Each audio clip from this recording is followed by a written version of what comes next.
Welcome back to Hannity. Time for Media Mash, our weekly roundup of all the ways the mainstream media tries to put their liberal spin on the news. Back to go through this week's material, the president of the Media Research Center, Brother Brent Bozell. Sir, how are you? Good to see you. Happy New Year. Happy New Year to you, Brother Hannity. How are you? All right, so NBC's been having a lot of problems. Alec Baldwin, gone. Bashir, gone. Melissa Harris Perry, tears, crying. Then, of course, you got Ed Schultz, you got Matt Au, you got Al Sharpton, all controversial comments on a regular basis. The one guy that seems to escape scrutiny, that has now played the race card more than ever, and most recently this week, is Chris Matthews. Let me play it for you. To return to something like Jim Crow days, redolent of all the old anti-black gimmickry of that time, literacy tests and poll taxes and all the rest. The goal will be to erase not just Obama from the history books, but any evidence that someone of his background should ever think of being president. It will mean victory for the haters. Jim Crow, literacy tests, poll taxes. He's talking about the Tea Party there.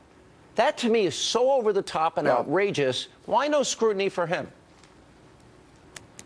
No, and look, if you were to ask Chris Matthews to cite a single example of anyone who's ever said this to him, he can't do it. If you ask him to cite a single example of anyone who's ever written this or said this to anyone else, he can't do it. This is made up out of whole cloth. In the same day, he also said that Republicans were going to take us to war. So he's playing the LBJ, Daisy commercial all over again. What's going on at MSNBC? Obviously, they're being told at Comcast to push the envelope, push it, push it, push it. And what happens on the personal, you end up making insults about defecating in Sarah Palin's mouth.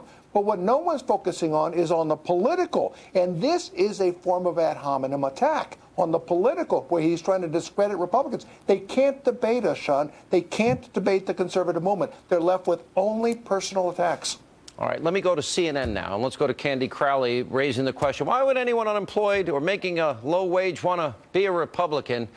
Well, I have a question for her after we show this.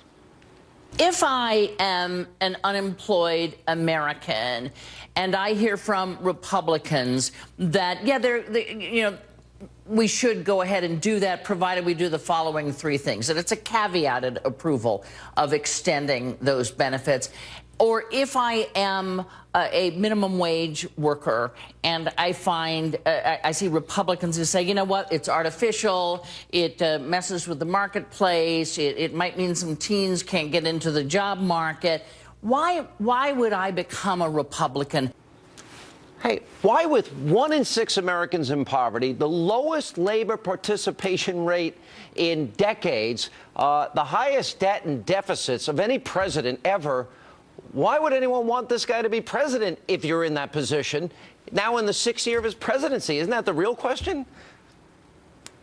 Yeah, there's another way of asking that question, Sean Hannity. She could have said, given that President Obama is proven that he is summarily incapable of having a policy that creates jobs, why would anyone want to be a Democrat?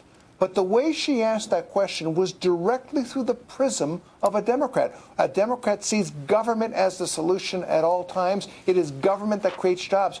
If you look at it as a government, as a Democrat, it is a good question. Why would anyone want to be a Republican? But that is her ideology coming through 100%. Yeah, just like she helped President Obama in that debate when she was moderating. All right, let's go to the, Bob Gates is going to be on this program. Explosive new book that has come out, some serious allegations. Watch the liberal media suggesting that him writing it is an act of betrayal. Watch this. Blindsided, President Obama's former defense secretary, Robert Gates, takes on his old boss, the man who awarded him the Medal of Freedom. Were you surprised that Gates wrote this book and attacked a sitting president, a sitting vice president? I think I was surprised that he did it while the president was still in office. The president did award him the Medal of Freedom, after all. Considering Gates' place in history, sitting in the White House Situation Room with Mr. Obama, Biden, and Clinton during the killing of Osama bin Laden, the memoir is seen by some critics as an act of betrayal. This is how they focus. But the revelation here is that the president sent our sons and daughters into the battlefield, not believing they could win, and that both he and Hillary admit that they voted against the surge. Our brave sons and daughters fighting for us for political reasons. Shouldn't that be the focus? Sure, the double standard is astonishing.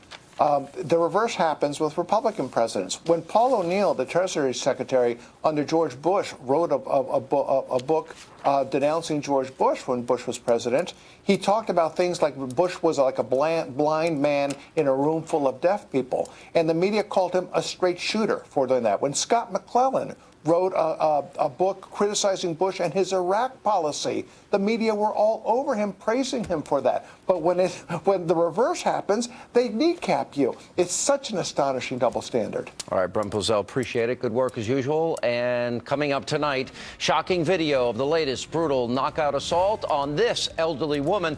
Now, why are police in New York calling this vicious attack? It's only harassment. And then tonight, being white in America, it comes with this legacy all its own. And while I may not know why I'm white, I know that I can help change that legacy. an outrageous racially charged production that was performed at a public university. And when we come back,